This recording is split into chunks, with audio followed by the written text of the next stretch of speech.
I'm going to explain a big summary about the Cold War. As a result of the Second World War, two superpowers emerged, the United States and the USSR.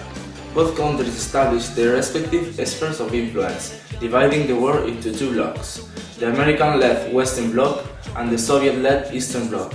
This system dominated the developments of the post-war decade. International relations were characterized by the constant tension between the two superpowers. However, this tension never led to direct military conflicts between the two blocs.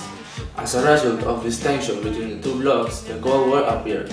Historians have not agreed on the dates, but the average coincides that it was between 1947 and 1991.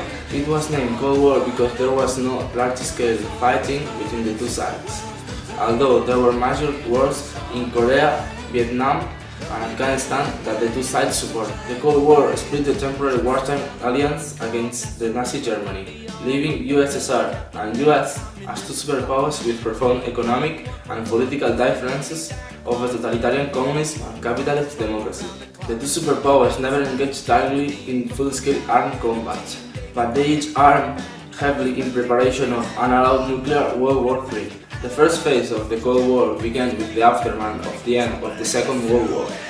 The USSR consolidated its control over the states of the Eastern Bloc. The United States began a strategy of global containment to challenge Soviet power, extending military and financial aid to the countries of Western Europe and creating the NATO alliance.